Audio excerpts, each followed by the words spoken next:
Grabar. Chicos, una sola aclaración. Bueno, todavía los trabajos prácticos no los corregimos. Cuestiones administrativas no vamos a responder en este encuentro porque, a ver, son encuentros para clase de consultas y darles clases, ¿sí? Lo único que les voy a comentar es que el parcial se fijó para el día 27 de mayo porque el 24 me dijeron que tenían parcial de público provincial y municipal. Y estábamos coordinando, ay, perdón que me dejé el teléfono en otra mesa, con personal de la facultad para ver cuándo ponemos el recuperatorio. La fecha tentativa es 12 de junio, ¿sí? En principio el recuperatorio del parcial. ¿Estamos? El parcial va a ser multiple choice, va a constar, ya vamos a ver de cuántas preguntas, probablemente 20, de las cuales va a valer 0,5 cada una, ¿sí? Pregunta bien respondida, suma. Pregunta mal contestada, resta 0,5. Y la pregunta que no se contesta, no suma ni resta, ¿sí? Van a tener poquito tiempo para hacerlo. ¿Estamos? Por cuestiones de seguridad y porque se pasan los parciales, se pasan las preguntas, empiezan a chatear entre ustedes. Lamentablemente, no sé si es el caso, pero no podemos darles 2 horas para que hagan el parcial. Así que va a ser breve el tiempo, ¿sí? Seguramente sean entre 10 y 15 minutos, no más de eso para que lo realicen, ¿sí? Así que bueno, eso con respecto a la modalidad del parcial, ¿sí? Entonces, lunes 27, el lunes es, ¿no? ¿Es lunes 27? El próximo lunes sería, lunes, claro, el lunes que viene, 27 es el parcial, a las 19:30, y el recuperatorio probablemente el 12 de junio. Sí, Marcela, decime.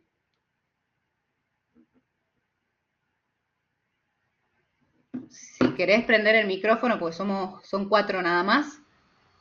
¿Qué tal? Buenas tardes. ¿Ahí me escuchan? Sí, perfecto. Sí, mi consulta es, me quedé pensando en 10, 15 minutos nunca hice uno de tan poquito tiempo, no te deja pensar las preguntas. Es como prácticamente de memoria, ¿no? Digo, Son preguntas que sí, si vos estudiás, son preguntas, son verdadero o falso o multiple choice, no te tiene que llevar más de 1 minuto cada pregunta. Bien, y una consulta más, ¿son, digamos, conceptuales o son ley? No, conceptuales. Ah, No va a ser la ley de memoria. No va a ser la ley de memoria, ¿sí? No, la ley de memoria no, porque para eso, o sea, ustedes la pueden tener a mano. Exacto. ¿Sí? Son conceptuales. Así que lamentablemente no podemos poner más tiempo porque al ser online, porque si fuese presencial, yo les doy 1 hora y media, si los tengo sentaditos a cada uno controlándolos. ¿Me entienden? Sí. Pero al ser online, si yo les doy 1 hora y media, se empiezan, o sea, es demasiado tiempo se pasan las preguntas, entonces la verdad es que un es todo un tema. minuto por pregunta puede ser, como para poder leerla, o sea. Sí, por eso, 1 minuto, igual son cortas, precisas, por eso les daremos, por eso, ya vamos a ver si son 20 preguntas o si son 10, ya lo vamos a ver. Perfecto. Lo que pasa es que por ahí hacemos 20 para que tengan más opción, al valer menos puntaje cada una, tienen más opciones. Si yo hago 10 preguntas, que generalmente era lo que hacíamos, vale 1 punto cada una, entonces es más fácil quedarse afuera, ¿sí? Entonces, la idea es agregar, yo les dije 10 minutos pensando en 10 preguntas, si hacemos 20 preguntas les vamos a dar 20 minutos o 25, ya lo vemos, ¿sí? Bueno, gracias. Eso lo vamos a ir manejando, ¿sí? Pero bueno, tengan en cuenta eso. Si ustedes estudian, leen la ley y escucharon las clases que yo les di, las que están grabadas, lo van a poder resolver sin ningún problema en 5 minutos. En 5 minutos, en 10 minutos lo van a resolver. Sí, si escuchan las clases. Con eso vamos a estar. Bueno, chicos, arranquemos. Ay, nunca me acuerdo en lo que quedamos y creo que ninguno de ustedes, no sé si vos, Florencia, venís a las clases. ¿Quién estuvo viniendo a las últimas clases o quién escuchó la última clase? Estaba como Vos, Silvia, ¿en qué quedamos la vez cram down, pasada? puede ser, cram down. No sé si lo pronuncié. Claro, les dije, habíamos terminado lo que era el periodo de exclusividad, ¿sí? Les comenté que existía el cram down, que era una segunda chance, eso no me acuerdo si se los llegué a comentar. Era una segunda chance para obtener mayorías, ¿sí? A ver, hagamos un poquito de repaso y un poquito de introducción, ¿sí? Para continuar.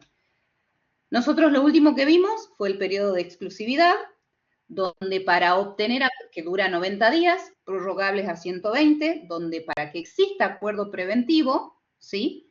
Tenemos que tener, el concursado debe obtener una doble mayoría, ¿sí? Mayoría absoluta de personas, de acreedores, ¿sí? Que representen esos acreedores, tienen que representar las 2/3 partes del capital adeudado o el 66,67%, exactamente, ¿sí? Si yo no obtengo las mayorías en ese periodo, la consecuencia es la quiebra, ¿sí? Es la quiebra, o el cram down para ciertos tipos de personas, ¿sí? Eso ustedes lo tienen que saber nada más, ¿sí? Ustedes tienen que saber que existe el cram down, que es como una segunda chance después de que pasa el periodo de exclusividad, ¿sí? Después de que termine el periodo de exclusividad, si no se obtuvieron mayorías, ¿sí? El cram down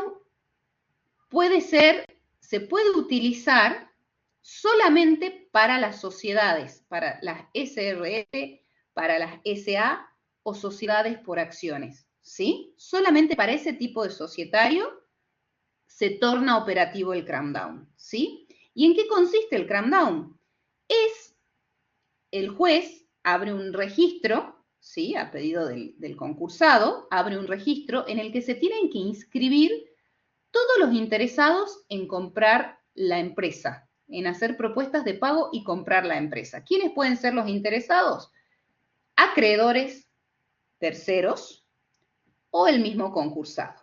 El concursado solamente se puede inscribir si hay otros inscriptos. Si no hay otros inscriptos, el concursado no se puede inscribir y se dicta la quiebra, ¿sí? ¿Y qué pasa? ¿Qué es el cram down?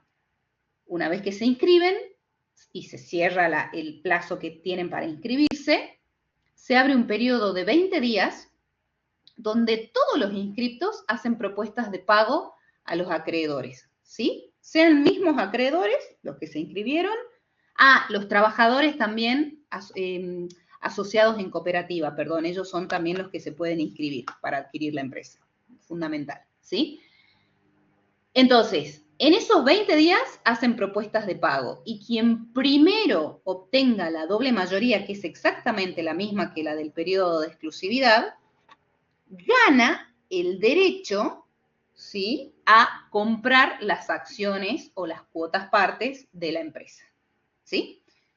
Entonces, gana ese derecho, las cuotas partes, las acciones, lo que sea, se evalúan, teniendo en cuenta, obviamente, la deuda del mismo, si es que es un acreedor, del mismo que hizo las ofertas, teniendo en cuenta su acreencia, ¿no? Si es el propio concursado, puede ganar el concursado, todo sigue como está.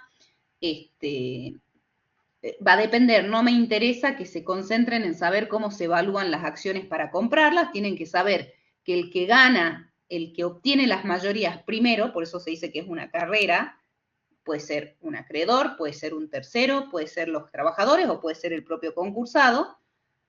El que primero obtiene las mayorías gana el derecho a comprar las acciones, ¿sí? Compra las acciones o las cuotas partes y el concurso continúa como si nada hubiese sucedido. Si ustedes se ponen a pensar, esto es bastante lógico que sea operativo solo para este tipo de sociedades, porque el concursado, al ser la sociedad, sigue siendo el mismo, solamente se va a transferir la titularidad de las cuotas partes o las acciones, ¿sí? Por eso el cram down es operativo solamente para este tipo societario, ¿sí? Y por eso también, a raíz del cram down, es que el periodo de exclusividad se llama de exclusividad, porque durante ese periodo es facultad exclusiva del concursado hacer las propuestas de pago. En cambio, en el cram down, no es facultad exclusiva del concursado, va a ser facultad de todos quienes se hayan inscrito en ese registro, ¿sí? para poder hacer propuestas de pago y lo que ganan es el derecho, obviamente después tienen que cumplirlas, lo que ganan es el derecho a comprar la empresa, ¿sí? Quien primero obtenga acuerdo, solo en 20 días. Con que sepan eso del cramdown es suficiente, ¿sí? Lean el artículo para que ustedes afiancen todo esto que yo les estoy diciendo, ¿sí? Es un artículo muy largo, muy pesado, creo que es el más largo de la ley, es el 48, ¿sí? Pero con que sepan esto, los conceptos, es suficiente. ¿Estamos? Bien. Bueno, si estamos entonces, continuemos, ¿sí? Con lo que ya sería, quiero terminar lo que es el concurso preventivo, por eso hoy nos vamos a tomar todo el tiempo que sea necesario, ¿sí? Y para que ustedes también me vayan planteando las dudas, ya que aprovechenme que me tienen aquí y el parcial es el día lunes, ¿sí? Pensé que hoy iban a haber 20 conectados, pero bueno, siempre los responsables son los mismos. Todo esto está quedando grabado, me van a echar. Bueno, no, igual queda grabado para que lo vean después. Por ahí hay gente que trabaja. ¿Saben cuál es el tema, chicos? A mí por ahí me da un poco de bronca todos los temas administrativos y las consultas y por ahí hasta la desidia y la dejadez de parte de los alumnos, porque yo soy contadora y abogada, ¿sí? Yo la carrera de Derecho la hice en la misma modalidad de ustedes. La hice en 3 años. Sé perfectamente cómo funciona esto del lado de ustedes, ¿entienden? No es que yo no tenga idea. Sé perfectamente, ¿sí? Entonces, de repente que me digan, yo entré tarde a la materia y no vi que había que hacer un trabajo práctico, es como complicado, ¿sí? O sea, es como decir, a ver, si vos entraste tarde a la materia, bueno, o sea, el 5 de marzo, no me acuerdo cuándo empezaron las clases, estuvimos todos aquí, o tuvimos el primer encuentro, se dieron las pautas, entonces, por ahí sí lo que había un poco de incertidumbres con las fechas, porque dependía de cómo vamos con las clases, ¿sí? Yo cuando estudié en sistema virtual, que fue antes de la pandemia, mucho antes, ni siquiera teníamos clases en vivo, eran 2, 3 clases grabadas y chao. No tenía ni la chance de tenerlo al profesor en vivo. Entonces, es como que a veces me enoja que de repente todas las consultas del foro sean administrativas. Porque no tuve ni una sola consulta conceptual de la materia, de dudas, ni una. Todas administrativas. Entonces, mínimamente tómense el tiempo de ver la clase. ¿Sí? Porque habían chicos que a los que los mismos compañeros les respondían, mira la clase, lo dijo la profesora en clase. Entonces, bueno, tema aparte. Bueno, Florencia, vos rendís. Perdón, no me extiendo más, vamos a lo importante. Chicos, una vez finalizado el periodo de exclusividad o el cramdown, en realidad el periodo de exclusividad, ¿sí? Ya vamos a ver un poquito aparte el tema del cramdown, ¿sí? No me acuerdo si les llegué a comentar que cuando finaliza el periodo de exclusividad, el juez dicta una resolución de existencia de acuerdo. ¿Eso lo llegamos a ver? Que la resolución se puede impugnar, que hay 5 causales, conversamos de quiénes pueden impugnar esa resolución, todo eso lo conversamos. A ver, Florencia me hace sí con la cabeza y Marcela me hace no. Nunca sé cómo hacer para ver las clases. Sí, acá tengo anotado que vimos las causales de extinción, error de contabilidad, falta de representación de los que firman el voto de la propuesta. Perfecto, sí. Bueno, hasta ahí lo repasamos rapidito, así ya vamos hacia el final y toda la parte de homologación, ¿sí? A ver, terminaba el periodo de exclusividad, el juez dicta una resolución de existencia de acuerdo, que no es ni más ni menos una resolución que consiste en que el juez dice se obtuvieron las mayorías, ¿sí? Esa resolución se puede impugnar, ¿sí? ¿Y quiénes pueden impugnarla? Todos los destinatarios del acuerdo, todos quienes van a ser destinatarios del acuerdo. Y si ustedes se fijan en el artículo 50, ¿quiénes son destinatarios del acuerdo? Tanto los acreedores que estaban en la resolución del 36, los declarados admisibles, los verificados, ¿sí? Los que estén con un recurso de revisión en trámite, ¿sí? Quizás fueron decretados inadmisibles, pero están con un recurso para que se los admita, ¿sí? Quienes hayan hecho verificación tardía, quienes estén con incidente de verificación tardía, o sea, que no se hayan presentado en el momento, ¿y por qué todos ellos van a poder impugnar la resolución de existencia si es que no la votaron? La van a poder impugnar porque si los recursos les salen favorables, ¿sí? Tanto el recurso de revisión como el de verificación tardía, ellos van a entrar al concurso en la instancia en que se encuentre, probablemente cuando ya sea el pago. Es decir, van a ser destinatarios de ese acuerdo que se realizó en el periodo de exclusividad, ¿me entienden? Por más que no lo hayan votado, ¿sí? Son destinatarios. Entonces, todo aquel que sea destinatario de ese acuerdo puede impugnar, tiene derecho a impugnar, aunque no lo haya votado. ¿Estamos? ¿Y cuáles son las causales de impugnación? Las mencionamos, eran 5 nada más, era taxativo, ¿sí? Era error en el cómputo, ¿sí? Error en el cómputo de las mayorías, se contó mal, exageración fraudulenta del pasivo, ocultación del activo, falta de representación de quien dio el voto no tenía poder suficiente para darlo, o no tenía la autoridad suficiente más que el poder, o alguna falta formal o en las formas de obtener el voto, ¿sí? Una falta de certificación de firmas, una falta de fecha, una falta de algo que dé incertidumbre y que no se sepa si ese voto es válido o no, ¿sí? Esas causales eran taxativas. Ahora, si esas causales, si se impugna y procede la impugnación, la consecuencia es la quiebra, ¿sí? Si procede la impugnación, la consecuencia es la quiebra o crown down, si es que se trata de una de estas personas de las que conversamos, ¿sí? Ahora, si no se impugna o no o no se admite la impugnación, o sea, no es operativa la impugnación, es rechazada por alguna razón, ¿sí? El proceso continúa, ¿sí? Y el juez tiene que homologar el acuerdo, ¿sí? El acuerdo que se haya obtenido, ya sea en el periodo de exclusividad o en el cram down, ¿sí? ¿Y qué es homologar? Homologar es aprobar, simplemente, lisa y llanamente es aprobar. Ya estamos cerca del final del concurso, ¿sí? Ya estamos al borde de terminar. Imagínense que llegamos hasta aquí, entonces vamos a ver que si no se realizó, y todo esto que yo les voy a comentar, está en el artículo 52, vamos a ver que la ley nos da diferentes situaciones, ¿sí? Nos marca distintas situaciones. La primera situación que nos marca es, si se está evaluando una propuesta única y se obtuvo la mayoría, ¿sí?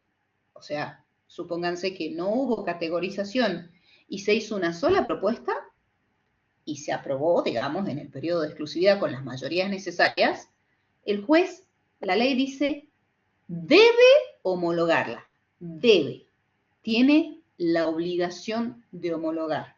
¿Estamos? Vamos a ver, acá hay distintos criterios. Antes se decía que el juez era un mero cuentaporotos, porque decía, si contaban, si existían las mayorías, pues no homologaba, tenía la obligación, sea lo que sea, pase lo que pase. No, vamos a ver que este artículo dice que el juez nunca va a homologar una propuesta que sea abusiva o en fraude a la ley, ¿sí? Entonces, el juez no es un mero cuentaporotos, tampoco es quien decide, porque quien decide son los acreedores votando. ¿Estamos? Entonces, hay como un punto medio en la situación del juez en este momento, que es el director del concurso. Como les digo, va a haber situaciones en las que tiene que homologar. Obviamente, nunca va a homologar una propuesta que sea fraudulenta, fraude a la ley, o sea, que él se dé cuenta por algo que está faltando a algún principio de la ley, y tampoco una propuesta que sea abusiva. ¿Abusiva a qué se refiere? Y bueno, como todos los abogados, hay distintos criterios en cuanto a propuesta abusiva, ¿sí? Una propuesta abusiva, ¿en qué puede consistir? ¿En una quita de la deuda del 90%, por ejemplo? Digo, mi propuesta es una quita del 90%, te pago el 10% de lo te debo en 3 meses. ¿Eso sería abusivo? Para algunos jueces sí, para otros jueces no. Además, este es mi pensamiento, ¿no? Yo lo que digo es, si el acreedor lo aceptó, por algo será. O sea, si él acepta una propuesta de ese calibre, por algo será. Imagínense lo que hubiera sido esto en el mes de noviembre de nuestro país, de noviembre de 2023. A mí, si alguien me está debiendo plata y me hacía la propuesta de pagarme un 20% en noviembre o el 100% en marzo del año siguiente, prefería el 20% en noviembre, ¿no? Como se fueron los precios, como se fue el dólar, como se fue. Entonces, era una propuesta abusiva en noviembre, supónganse que a mí me paguen el 20% de lo que me deben, o el 100% a los 6 meses en el mes de marzo, con todo lo que pasó en Argentina entre noviembre y marzo. ¿Es abusivo o no? Bueno, hay que evaluarlo, ¿sí? Pero bueno, el juez esto sí lo tiene que hacer. Por eso no es ni un mero cuenta por otros, ni tampoco tiene la decisión. Él tiene que tener cierto criterio, ir evaluando, ir viendo el contexto, la situación, qué puede llegar a ser abusivo, qué no, ¿sí? Y a la vez les repito, si es el acreedor que está aceptando, salvo que esté en connivencia con el concursado para arrastrar a los otros acreedores, si el mismo acreedor acepta la propuesta, ¿quién mejor que él sabe que eso le viene bien? ¿Sí? Entonces, el tema de propuesta abusiva en fraude a la ley sí está clarísimo que por supuesto tiene que el juez poner un límite ahí. ¿Pero qué es abusivo? Bueno, eso queda como muy a criterio del juez y más en un país tan inestable como el nuestro, ¿sí? Entonces, decíamos, si evalúa, la ley nos pone distintas situaciones en el artículo 52. Si evalúa una propuesta única el juez y esa propuesta fue aprobada con las mayorías necesarias, el juez, la ley dice, debe homologar. Tiene la obligación de homologar, la carga de homologar, ¿sí? Si evalúa distintas propuestas porque hubo categorización y se obtuvieron mayorías en todas y cada una de las categorías, ¿sí? También debe homologar. Nosotros dijimos que se obtenía acuerdo cuando la doble mayoría que estudiamos en el periodo de exclusividad se obtenía en todas y cada una de las categorías. Esa doble mayoría se tenía que obtener en todas. Yo tenía 6 categorías, en las 6 tenía que obtener la doble mayoría. Y si se acuerdan, yo les dije en principio, porque ya vamos a ver lo que dice el 52. Entonces, si se hacen varias propuestas porque hay distintas categorías y en todas las categorías existe la doble mayoría, se dio, el juez también debe homologar. La ley dice debe. Tiene la obligación de homologar. ¿Estamos? Porque la decisión está en los acreedores. Ahora bien, si yo tengo categorización y no se obtuvieron las mayorías en todas las categorías, pero sí al menos en una, ¿sí? El juez puede llegar a homologar y queda a su criterio. Y ustedes me van a decir, pero usted dijo que eran todas. Sí, en principio les dije, ¿sí? Entonces, ¿en qué situaciones el juez va a poder? Ahí dice puede, ¿sí? Queda a su criterio, ¿sí? Siempre y cuando se cumplan ciertos requisitos que el mismo artículo 52 me los pone, ¿sí? Recuerden la situación, si no se obtuvieron mayorías en todas las categorías, pero sí al menos en una, o sea, yo puedo tener 10 categorías y obtuve mayorías en una, o en 3, o en 7, en 4, esta opción se torna operativa y es una opción para el juez. Queda a su criterio hacerla operativa. Entonces, ¿de qué se trata esto? Cuando no se hayan obtenido las mayorías en todas las categorías, pero sí en por lo menos una, el juez puede llegar a homologar el acuerdo siempre y cuando se cumplan 4 requisitos y de manera concomitante, ¿sí? Se tienen que cumplir los 4 simultáneos. Si no se cumple una, ya la opción deja de existir, ¿sí? ¿Y cuáles son esos requisitos? El primero es que esa categoría en la que sí se obtuvo la mayoría, sea una o sean varias, sin que lleguen a ser todas, esté representada las 3/4 partes del capital adeudado. ¿Sí? ¿Qué quiere decir esto? El 75%. Pero no es que en cada categoría la doble mayoría se haya obtenido con las 3/4 partes. Seamos claros. En estas categorías donde sí se obtuvo el acuerdo, se lo obtuvo con las dobles mayorías que correspondían en el periodo de exclusividad. Pero estas categorías que sí aprobaron, ya sea una o más de una, tienen que representar el 75% de mis acreedores. ¿Sí? Porque quizás, ¿por qué existe esto? Porque quizás, de repente, yo tengo 10 categorías, obtuve la doble mayoría en 9, y resulta que en una no, y esa una, en porcentaje de acreedores, es ínfima.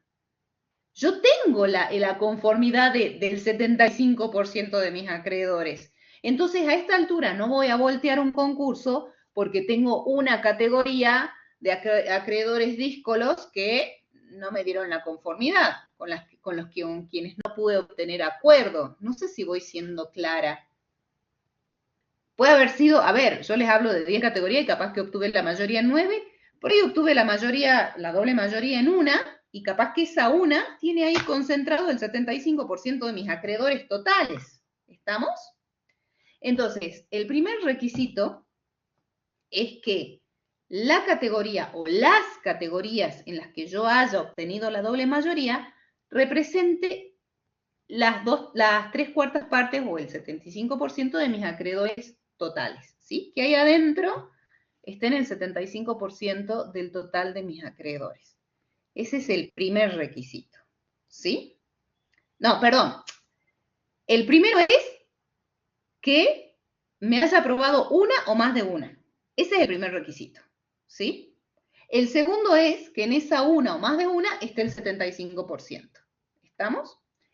El tercer requisito, ustedes van a ver que dice la no discriminación, es eterno el tercer requisito, está en el artículo 52, si ustedes se van al punto 2, inciso B, triple I, ¿sí?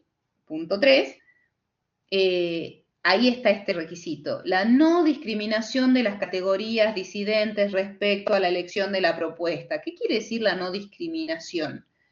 Es que las categorías que no aprobaron o con las que no pude obtener acuerdo, puedan elegir la propuesta que ellos quieran de las categorías en las que sí obtuve la doble mayoría. ¿Se entiende? Las categorías en las que no obtuve acuerdo, o sea que no me aprobaron la propuesta en el periodo de exclusividad, pueden elegir cualquier propuesta que yo les haya hecho a aquellas categorías en las que sí me aprobaron, en las que sí obtuve la doble mayoría. ¿Está claro? Esto significa la no discriminación de las categorías o categorías disidentes. Dice la ley, entiéndase por discriminación el impedir que los acreedores comprendidos en dicha categoría o categorías disidentes puedan elegir, después de la imposición judicial del acuerdo, cualquiera de las propuestas únicas o alternativas acordadas con la categoría o las categorías que las aprobaron expresamente. Bueno, y sigue un poco más. En defecto de elección, dice, si las disidentes no eligen, ¿sí? Nunca recibirán un pago inferior al mejor que se hubiera acordado con las categorías o categorías que prestaron conformidad. Entonces, es un trabalenguas, ¿sí? No discriminación de las categorías disidentes. Quienes no me aprobaron pueden elegir cualquier propuesta que yo haya hecho a las categorías que sí me aprobaron, ¿sí? Si ellos no eligen, se les va a imponer, digamos, el acuerdo o la propuesta la mejor propuesta de las categorías que sí me aprobaron. ¿Estamos? Ese sería el tercer requisito, perdón. Y el cuarto requisito es que nunca lo que obtengan esas categorías disidentes, que son las que no me aprobaron, pueden obtener un dividendo menor con este método a aquel que hubieran obtenido si es que se hubiese decretado la quiebra. Esto es muy, permítanme la expresión, muy border, muy complejo, porque es difícil saber cuánto hubieran obtenido si liquidáramos el activo, ¿sí? Porque el activo hoy tiene un valor, en un mes tiene otro, en 4 meses tiene otro. Bueno, vamos a ver que la ley dice que tenemos 120 días para liquidar el activo en la parte de quiebras. Entonces, esta es una cuestión border, es muy difícil saber cuánto hubiesen obtenido si se hubiese decretado la quiebra. La realidad es que cuando se decreta una quiebra, generalmente los acreedores quirografarios, que son aquellos comunes que no tienen ningún tipo de privilegio, generalmente en una quiebra no obtienen nada directamente, el dividendo es cero, es cero. Entonces, esto hay que tenerlo presente, es como difícil poder comprobar esto. Pero bueno, si se dan estos 4 requisitos simultáneamente, acuérdense, por lo menos que en una categoría sí se haya obtenido la mayoría, por lo menos en una o más, que en esas que se obtuvieron las mayorías estén concentrados el 75% de los acreedores, ¿sí? Totales del concurso, que no se discrimine a aquellos acreedores que no votaron la propuesta en su momento, o sea, de las categorías en las que no se aprobó, ¿no? En las que no se aprobó, no se discrimine, y que no se discrimine significa que ellos puedan elegir cualquier propuesta que yo haya hecho a las categorías en las que sí se aprobó la propuesta. Y este cuarto requisito es que el dividendo que obtengan estos acreedores disidentes nunca sea menor a aquel que hayan obtenido durante la quiebra, si se decretara la quiebra, ¿sí? Estos 4 requisitos se dan en forma simultánea, el juez puede, y ahí la ley dice puede homologar, le da la opción, ¿sí? Por ahí se cumplen los 4 requisitos, pero el juez decide no homologar, ¿sí? No es que tenga la obligación de hacerlo. Pero bueno, ustedes tienen que saber que existe esto, que se puede dar el hecho de que no se hayan obtenido las mayorías en todas las categorías y que sin embargo se homologue el acuerdo. ¿Estamos? ¿Fui clara con esto, chicos? ¿Fui clara? ¿Sí? ¿Seguro? Bien. Igualmente, sí, Marcela, igualmente, ustedes lean el artículo detenidamente. Yo esta explicación se las doy para que ustedes cuando vayan leyendo entiendan lo que dice la ley, ¿sí? Es el artículo 52, el de homologación, que es fundamental, ¿sí? Si no se homologa el acuerdo, se nos cae todo, ¿sí? Yo creería que con esto que yo les estoy diciendo, ustedes van a ir leyendo y van a ir diciendo, ah, ¿sí? Van a ir incorporando. Decime, Marcela. Ese último requisito que es tan difícil de, digamos, determinar, en el caso de que lo haría el síndico, haría esa estimación y lo pondría, número, claro, ¿verdad? A ver, claro, el juez, esa evaluación sí, obviamente, seguramente el juez se apoya en el síndico para decirle, si el juez decide hacer operativo esto, si se le dan los requisitos, le diría al síndico, haceme el cálculo de cuánto da el hecho de que se liquide el activo, supónganse en 3 meses, que es el plazo que nos da la ley, cuánto da, cuánto le tocaría a cada uno, y es un cálculo que sí, seguramente, o sea, sí, lo tiene que hacer el síndico, porque el juez no tiene una formación técnica para hacerlo, no puede hacer ni estimaciones ni nada, ¿sí? Se apoyaría en el síndico para poder hacer esta cuenta. Pero como les digo, generalmente es una formalidad más que nada, ¿no? Siempre va a dar mejor.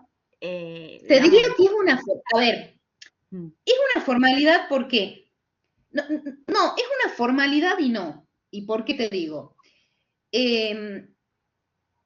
Acuérdense, ¿se acuerdan cuando hablamos del informe general, de que ahí está, de que ese era un instrumento para que los acreedores puedan evaluar si aceptaban o no la propuesta que haga el concursado en el periodo de exclusividad? ¿Se acuerdan que decíamos que en el informe general hay un montón de informaciones, una radiografía de la empresa hecha por el síndico? Bueno.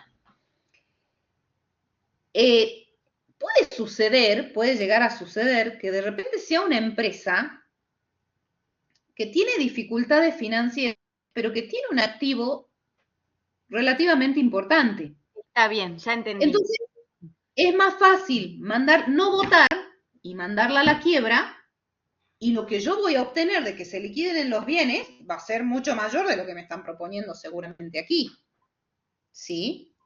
Clarísimo. Es difícil que se dé esa situación. Es medio difícil porque generalmente las empresas que se concursan van preparadas para que el concurso sea exitoso. ¿Y cuándo va a ser exitoso? Cuando le aprueben las propuestas. ¿Por qué? Porque, o sea, yo soy acreedor. Entre aceptar esta propuesta de pago que me esté haciendo, supónganse una quita del 40%, una espera de 6 meses, siempre va a ser más plata que decirle, no te apruebo, no te voto, liquidemos lo que tenés y pagame. ¿Sí? O sea, el sentido del concurso es ese, que a mí me acepten la propuesta, no que yo vaya con una propuesta de pago y que sepa que me van a decir que no y me van a mandar la quiebra porque van a tener mucho más si me liquidan mis activos, mis bienes, que con lo que yo les estoy proponiendo, ¿sí? Entonces, no es tan formal, ¿sí? Y menos con esto que te cuento de que, ustedes acuérdense que yo tengo obligación de hacerles propuesta de pago a los acreedores quirografarios, ¿sí? Los acreedores privilegiados no tengo obligación de hacerles propuesta de pago porque ellos tienen sus recursos, que si bien en este momento están suspendidos, pero ahora, una vez que se homologa el acuerdo, cobran vida los recursos de los que tienen privilegios especiales, los que estaban ejecutando cosas, etcétera, etcétera.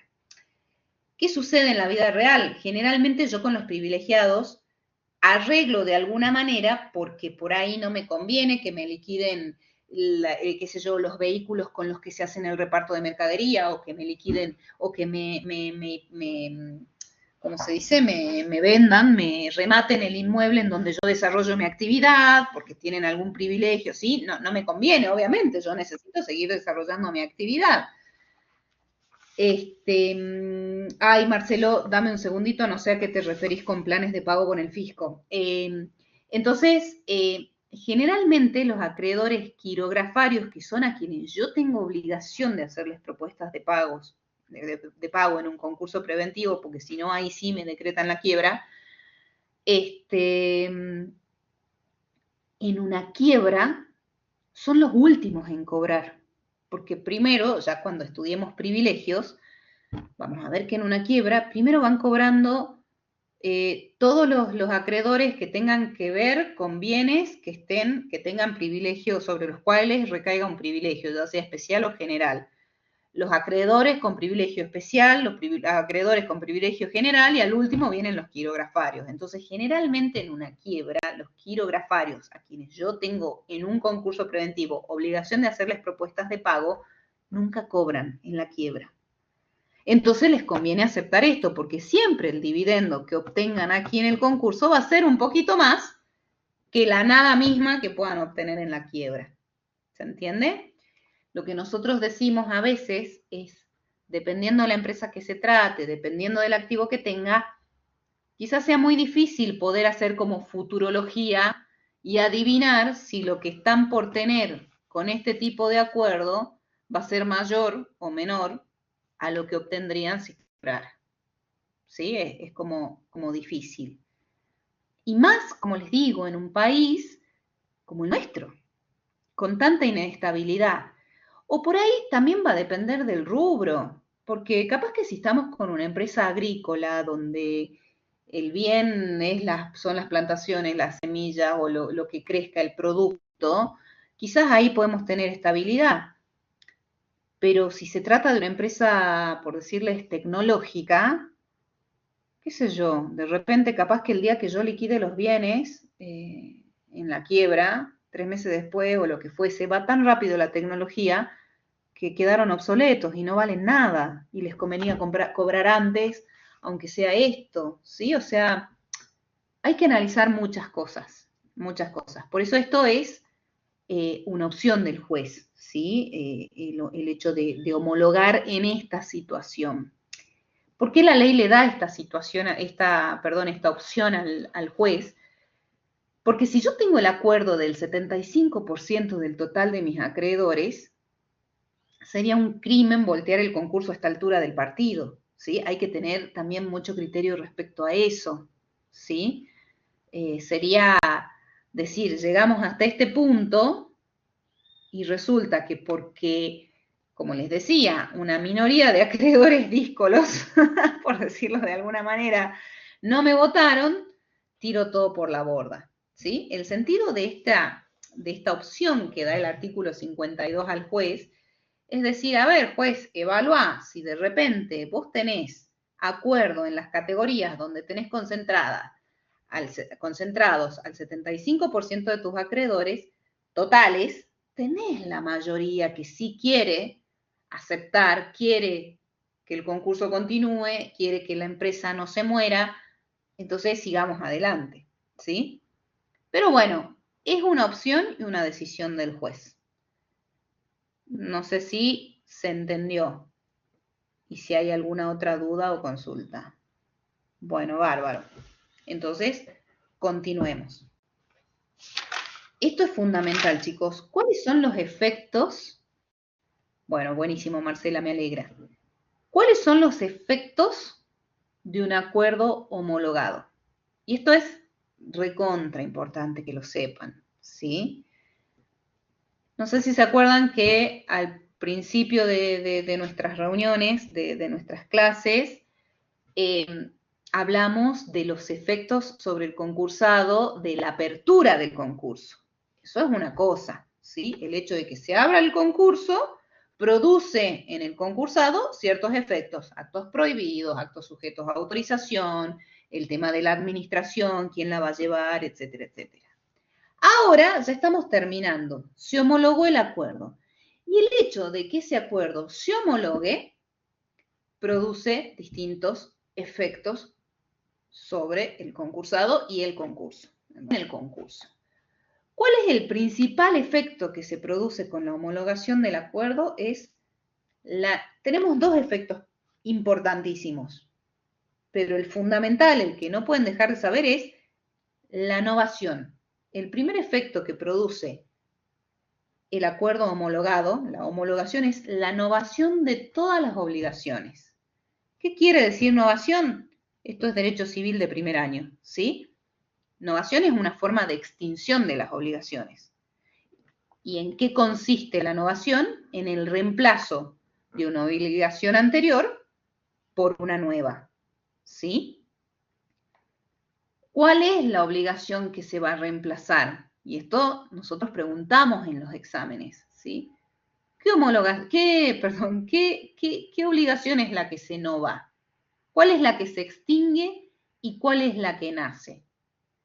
Y muchos, la que pidió el acreedor en su pedido de verificación, la que declaró el concursado en la nómina del artículo 11. No, la obligación que se extingue es la obligación que figura en la resolución del artículo 36. Recuerden que cuando hablamos de la resolución del artículo 36, dijimos, acá queda fijado el pasivo, queda evidenciado, queda clarificado. Esto es el pasivo. Otro recurso de revisión o de verificación tardía que ande dando vueltas por ahí. Pero el pasivo, señores, es el de la resolución del 36. Y es definitiva a los fines de la votación. Después veremos si alguien recurre, pero eso va a ser la minoría, ¿sí? Entonces, las obligaciones que se novan, ¿sí? Es el reemplazo, la cancelación de una obligación vieja por una nueva. La que se nova, la vieja, ¿cuál es? La de la resolución del artículo 36, la que figura ahí, que no necesariamente va a ser igual a la que solicitó el acreedor en su pedido de verificación, ni necesariamente va a ser igual a la que mencionó el concursado cuando se presentó en concurso y dijo, Estos son mis acreedores y esto le debo a cada uno. ¿Está claro? Esa es la definitiva, la de la resolución del artículo 36. ¿Y cuál es la obligación nueva, la que nace? La de la propuesta de pago, ¿sí? La propuesta que se haya obtenido. Entonces, ¿qué pasa? Novación. El efecto de la homologación es la novación, es la cancelación de la obligación vieja y el nacimiento de la nueva. La vieja es la de la resolución del 36 y la nueva es la que surja del acuerdo. ¿Estamos?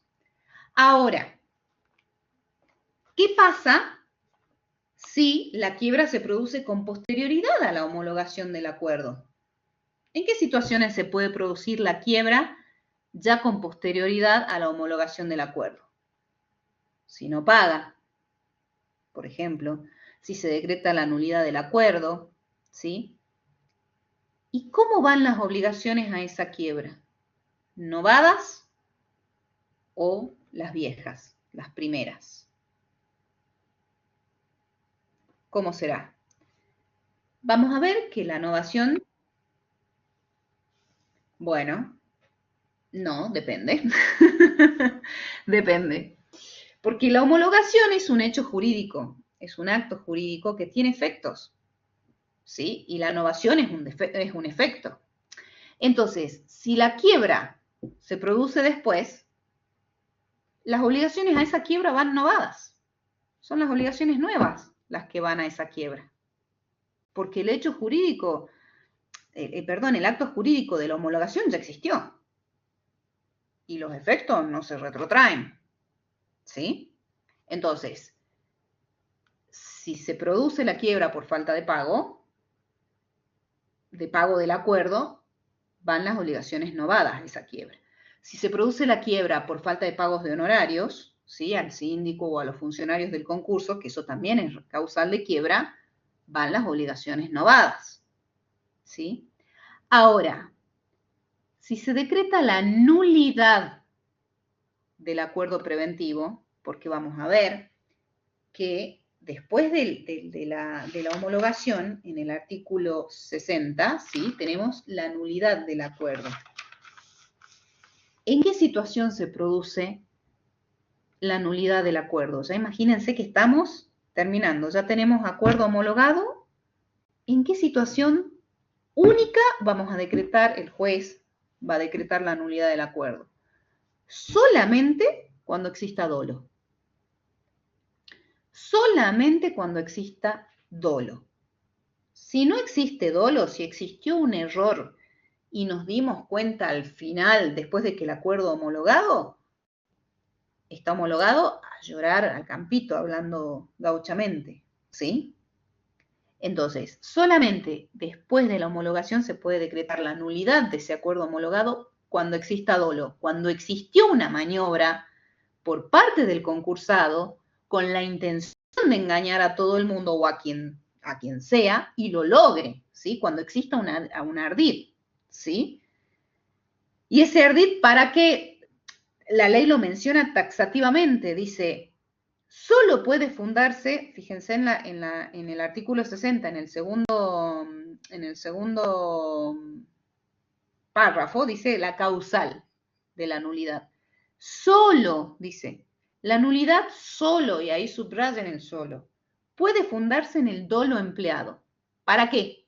Para exagerar el pasivo, para reconocer o aparentar privilegios existentes o constituidos ilícitamente, o sea, reconocerle un privilegio a algún acreedor que no lo tenía, ¿sí? O para ocultar o exagerar el activo. Pero siempre y cuando este dolo haya sido descubierto después de vencido el plazo para impugnar la resolución de existencia de acuerdo. ¿Se acuerda la resolución de esas 5 causales de la resolución de existencia, para impugnar la resolución de existencia? Bueno, si yo el dolo lo descubro después, bueno, se hace operativa la nulidad, ¿sí? Ahora, si yo me doy cuenta en ese momento, yo allá tengo que impugnar la resolución de existencia de acuerdo. Si no, se pide la nulidad aquí. ¿Y quién lo puede pedir? Cualquier acreedor, ¿sí? ¿Y qué plazo tiene? Todo esto está en el primer párrafo del artículo 60. 6 meses contados desde a partir del auto de homologación, ¿sí? O sea, se homologa el acuerdo y dentro de esos 6 meses, 6 primeros meses, cualquier acreedor puede decir opongo nulidad porque existió fraude, existió dolo, existió un ardid para engañarnos a todos, etcétera, ¿sí? Entonces, solamente la nulidad puede ser decretada cuando existe dolo. Si alguien se equivocó, si alguien se confundió, ya a esta altura, lo lamento, porque tuvimos suficientes oportunidades anteriores para encontrar los errores, para darnos cuenta que falta un papel, para decir, che, en realidad esto no lo respaldó, che, en realidad estaba la firma certificada. Si nadie se dio cuenta, lo lamento, ¿sí? No vamos a voltear el concurso por eso. Ahora, si existió dolo, sí, porque a todos nos indujeron a creer algo que no era, ¿sí? Y aquí sí, si se decreta la nulidad, la consecuencia inmediata es la quiebra. Y aquí sí van las obligaciones viejas. ¿Por qué?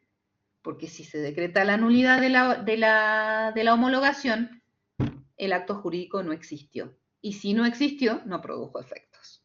Por ende, no se produjo la novación. ¿Sí? ¿Estamos? Ahora, me estaba olvidando esto con respecto a la nulidad y a la novación, ¿sí? Ahora, yo les dije, se producen 2 efectos importantes. Uno es la novación. Y el otro es que el acuerdo homologado se hace aplicable a todos los acreedores del concurso. Lo hayan votado o no lo hayan votado, ¿sí? En el concurso, en el periodo de exclusividad, no existe el voto negativo, no es yo no voto en contra, ¿sí? ¿Se vota o no se vota? ¿Estamos? Para obtener esa doble mayoría. Entonces, si yo en una categoría me votaron justito los acreedores que necesitaba y representaban el 66,67% del capital, en esa categoría, bueno, el acuerdo que yo haya obtenido en esa categoría se va a hacer aplicable a todos, al 100% de los acreedores y al 100% del capital de esa categoría, ¿sí? Yo tengo 10 acreedores, ¿cuántos necesito? 6, ¿sí? Y obviamente el 66,67% del capital. Si a mí me votaron esos 6 que representaban el 66,67% del capital adeudado de esa categoría, bueno, el acuerdo que yo obtuve va a ser aplicable a los 10, ¿sí? Entonces, ese es el otro efecto. Se aplica a todos. Porque inclusive, muchas veces durante el periodo de exclusividad, pasa que los propios concursados, si tienen demasiados acreedores, van a cada categoría y en cuanto obtienen la doble mayoría mínima de ley, ni siquiera le van a preguntar a los otros de esa misma categoría. ¿Se entiende? O sea, ni siquiera le preguntan, che, ¿me aceptás la propuesta? Pues si ya obtuvo la mayoría, la doble mayoría, perdón, no me hace falta tener la respuesta de los otros, ¿sí? Porque cuando se homologue ese acuerdo va a ser aplicable a todos, ¿sí? Entonces, ese es el otro efecto. Pero que se aplica a todos los acreedores, a todos, ¿sí? A todos los quirografarios, obviamente, ¿sí? Pero bueno, el más importante es la novación. Una vez que se novan, o sea, se homologa el acuerdo y todo, ya hablamos de la nulidad, ¿cómo termina el concurso? En realidad, vamos a ver que la conclusión del concurso está en el artículo 59 y nosotros por ahí le llamamos la conclusión que no concluye. Porque ustedes van a ver que el artículo 59 dice, una vez que se homologó el acuerdo y se hayan tomado todas las medidas necesarias para su cumplimiento, porque el acuerdo puede haber consistido en un montón de cosas, no solo en propuestas de pagos, digamos, con dinero, con quitas o esperas, sino con, qué sé yo, compromiso de bienes o entrega de bienes, de materiales, de materia prima, de bienes de cambio, o sea, puede haber consistido en lo que sea el acuerdo, ¿sí? Entonces, una vez que se tomaron todas las medidas tendientes al cumplimiento del acuerdo, finaliza la tarea del síndico, ¿sí? Del síndico. Y una vez que se haya terminado de pagar, ahí recién el juez va a dictar una resolución donde decrete finalizado el concurso. Y ahí recién va a empezar a correr el plazo del periodo de inhibición, ese plazo de un año, en el que el concursado no se va a poder volver a presentar, ¿sí? En concurso. Entonces, se homologa el acuerdo, se toman todas las medidas tendientes a su cumplimiento y finaliza la tarea del síndico siempre y cuando se trate de un concurso preventivo de los comunes, por decirlo de alguna manera, y no se trate de un pequeño concurso. ¿Por qué? Porque el síndico termina su tarea ahí y quien va a controlar el cumplimiento del acuerdo va a ser el comité de control, que eso los mando a ustedes a la ley, a que ubiquen el comité de control al final del articulado de la ley y vean que sus funciones, o sea, el comité de control está integrado por ciertos acreedores, por un representante de los trabajadores, por los acreedores de mayor monto, ¿sí? Por ellos está formado el comité de control, y es el comité de control quien va a controlar, valga la redundancia, el cumplimiento del acuerdo, que se pague, ¿sí? Ahora, si se trata de los pequeños concursos, que si ustedes se van a la ley, al artículo, ¿dónde estaban los pequeños concursos? Cuéntenme. El comité de control está en el artículo 260, por si les interesa, ¿sí? Y los pequeños concursos están, ay, 280 y pico, espérenme que les diga con exactitud. 288. A ver. 288, exactamente. 288. ¿Qué son los pequeños concursos? Los pequeños concursos van a ser, la ley es horrenda en el artículo 288 precisamente porque nos da 3 requisitos para que exista un pequeño concurso. Pero se tiene que dar cualquiera de los 3. O sea, con que se dé uno, ya se trata de un pequeño concurso, lo cual para nosotros es bastante complicado porque en realidad uno de los 3 parámetros no quiere decir que sea un pequeño concurso, ¿sí? O sea, para nosotros tendrían que darse los 3 requisitos al mismo tiempo, ¿sí? Para que se trate de un pequeño concurso. Pero bueno, la ley lo dice así, la ley dice se puede dar cualquiera de estas circunstancias. Al decir cualquiera con que se dé una, ya estamos dentro de un contexto de un pequeño concurso. Y dice, ¿cuándo va a existir pequeño concurso? Cuando el pasivo denunciado, cuando el pasivo que haya declarado el concursado no sea mayor a 300 salarios mínimos vitales y móviles. O cuando no tenga más de 20 acreedores. O cuando no tenga más de 20 trabajadores en relación de dependencia del concursado. Cuando se dé cualquiera de estos 3, ¿sí? Se trata de un pequeño concurso. ¿Y cuál es la diferencia de un pequeño concurso con un concurso preventivo común, por decirlo? Tómenme con pinzas el común porque no es que se llame así jurídicamente, ¿sí? La diferencia es que en estos concursos, en los pequeños concursos, que estos sí se llaman así, no existe comité de control, ¿sí? Y no se requieren las certificaciones contables en el artículo 11, si ustedes hacen memoria, ¿sí? En los incisos 3 y 5, que en el inciso 3 era el estado de situación patrimonial y el 5 era la nómina de los acreedores, tenían que ir con certificación de contador público, ¿sí? Cuando yo me presento en concurso. Si estamos dentro de un pequeño concurso, estas 2 certificaciones no se necesitan, ¿sí?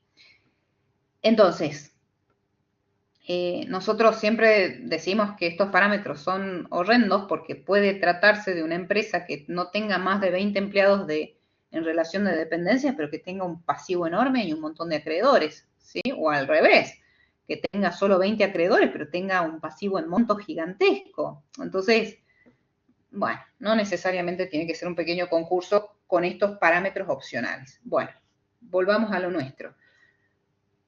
Cuando se trata de un pequeño concurso, no existe comité de control. Entonces, ahí, cuando se homologa el acuerdo, no finaliza la tarea del síndico. Porque al no existir el comité de control, quien controla el cumplimiento del acuerdo, el pago, va a ser el síndico. Entonces ahí no termina la tarea del síndico, ¿sí? Apenas se homologa. Cuando se trata de un concurso preventivo de los comunes, vuelvo a lo mismo, sí, se homologa el acuerdo y en cuanto se homologa termina la tarea del síndico. Y después el comité de control controla el cumplimiento. Pero, como les digo, después de que se cumpla con el acuerdo, ¿sí? Y todo esto está en el artículo 59, recién el juez va a dictar la resolución que decreta finalizado el concurso preventivo, cuando se haya pagado. ¿Está claro? ¿Sí? Bueno, ¿cómo estamos hasta aquí? ¿Bien? ¿Dudas? Bueno, chicos, hasta aquí lo que es el concurso preventivo. Hasta aquí los temas que entran en el parcial, ¿sí?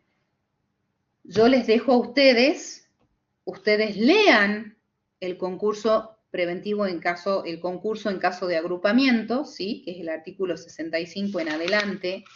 Lean lo que es el acuerdo preventivo extrajudicial o APE, que llamamos nosotros, que es a partir del artículo 69, que todo eso está antes del título de quiebra, ¿sí?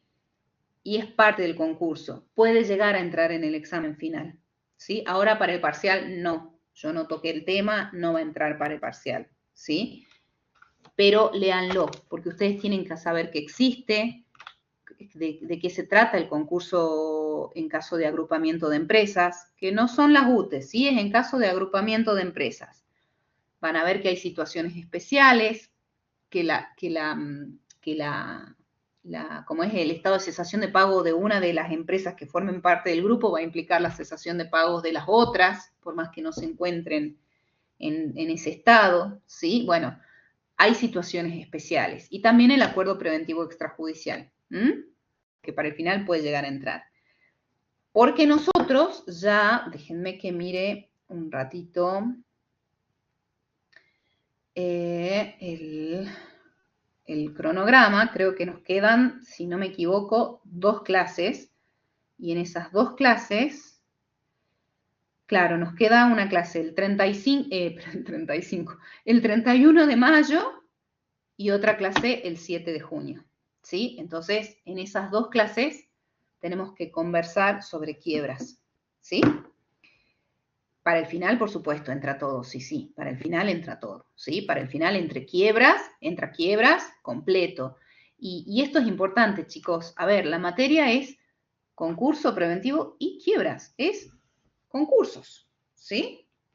Entonces, el hecho de que, a ver, espérenme un minutito que me está entrando un llamado y es de mi hermana que está recién operada. Aguárdenme un segundo, ¿sí?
Bueno, perdón.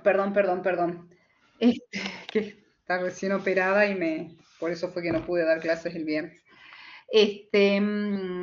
Entonces, la materia entra completa, ¿sí? En el examen final. No porque nosotros dediquemos más tiempo a lo que es concurso preventivo, entra solo el concurso, ¿sí? Entra todo, ¿sí? Entonces, esto ténganlo en cuenta. Nosotros para quiebras nos quedan solamente 2 clases. Yo voy a tratar de explayarme todo lo que se pueda en esas clases para que a ustedes les queden también grabadas, pero seguramente no lleguemos a dar todo lo que importa. Yo si no se los llego a explicar, se los voy a marcar a los temas, pero no pueden ir sin saber quiebras, ¿sí? Si nos dan perfecto todos los conceptos de concurso preventivo y no saben conceptos de la quiebra, conceptos básicos, conceptos importantes, van a reprobar, ¿sí? Porque la materia es completa. Entonces, les repito, no porque nosotros nos dediquemos un poco más a la parte de concursos, en realidad más la mayoría de las clases, solamente tienen que saber eso, porque ¿qué es lo que pasa con quiebras? El articulado de la quiebra, van a ver, guárdenme que estoy enchufando la compu, se me queda sin batería. El articulado de la quiebra es mucho más largo, ¿sí? Pero hay muchas cuestiones procesales que a nosotros no nos... ¿sí? Pero sí hay conceptos básicos, los pocos que nosotros vamos a dar y mencionar y que ustedes tienen que saber, que se los vamos a decir, si no llegamos a dárselos, se los vamos a marcar, no pueden dejar de saberlo, ¿sí? No pueden dejar de saberlos. Entonces, entra todo, ¿sí? Entra todo. Lo que pasa es que la quiebra es más simple, porque tiene menos etapas. Por eso también la damos en menos tiempo, ¿sí? Pero los conceptos que toquemos de quiebras, la próxima clase, y la última clase que vamos a dar, privilegios, que privilegios es fundamental, no pueden dejar de saber. Privilegios lo damos en la última clase. Y nosotros siempre les decimos, no pueden dejar de saberlos y estudienlo de nuestro libro, porque nosotros al tema privilegios, primero que si no lo saben, no van a saber, es como que no, es imposible saber quiebras del todo si no saben privilegios, ¿sí? Que si bien privilegios es un título distinto al concurso preventivo y a la quiebra, porque son operativos en los dos procesos. Lo que pasa es que en la quiebra se usan. En el concurso preventivo no, porque se supone que la empresa continúa con su actividad y que un acreedor tenga o no tenga un privilegio no hace mucho la diferencia. Pero en una quiebra sí. En una quiebra es básico. En una quiebra el privilegio es todo, ¿sí? Porque al momento de la repartija, hablando mal y pronto, va a ser fundamental, ¿sí? Si tengo o no tengo privilegio. Entonces, privilegios no pueden dejar de saber. Les sugerimos siempre, estudien de nuestro libro, y por ahí vi un alumno que estaba preguntando si de nuestro libro y la ley, sí, nuestro libro y la ley es suficiente para el final. Nosotros al tema privilegios en nuestro libro lo redujimos a la más simple expresión, ¿sí? Hay libros enteros que hablan de privilegios, ¿sí? Pero nosotros tratamos de simplificarlo y hay unas cuantas páginas para que lo incorporen, porque aquí no vamos a salir máster en Derecho Concursal y en Privilegios, ¿sí? Acá ustedes están tomando contacto, el primer contacto con la materia, entonces lo que nos importa es que lo entiendan. Y en nuestro libro está a la mínima expresión en cuanto a simpleza, ¿sí? Entonces estudienlo de ahí, ¿sí? Y presten atención a todo. Lean todo lo que dice el libro, no vean como loro algunas cosas, otras cosas sí, otras cosas no. Bueno, Florencia, me alegra. El libro es muy simple, es muy básico. Está escrito para ustedes. Está escrito para ustedes, no para un máster en crisis de empresas o en concursos o en quiebra. Está escrito para los alumnos, está escrito fácil, lo más fácil posible, lo más simple posible, ¿sí? Por eso a nosotros no es que no nos guste que estudien de otro lado, lo que pasa es que otros lados son complejos y por ahí pasa que de otros libros más complejos no entienden bien, y al no entender bien no incorporan. Y cuando no incorporan, nosotros les preguntamos en los exámenes y nos damos cuenta que no saben. Y nos damos cuenta que no leyeron el libro nuestro, porque nuestro libro es fácil, simple. Así que bueno, chicos, por ahora eso, ¿sí? Si Dios quiere, nos encontramos ahí, estaba viendo, bueno, ya voy a arreglar bien con Oriel el tema del recuperatorio, porque vi que de la facultad también me estaban ofreciendo el 6 de junio, como para no irnos tan lejos al recuperatorio del parcial, pero bueno, ya lo vamos a publicar en breve, ¿sí? Por lo pronto el parcial el lunes 27 a las 19:30, ¿sí? No, un solo parcial, un solo horario, ¿sí? Y es para todos juntos al mismo tiempo, ¿sí? Así que bueno. ¿Podrías repetir? Sí, ¿cómo? El horario del parcial. 19:30. 19:30, sí. 19:30. Así que bueno, cualquier cosa nos avisan y nosotros si no nos vemos directamente el 30 de mayo, 31, cuando dijimos, bueno, en la próxima clase. Bueno, cualquier cosa estamos al habla. Cuídense mucho y estudien un montón.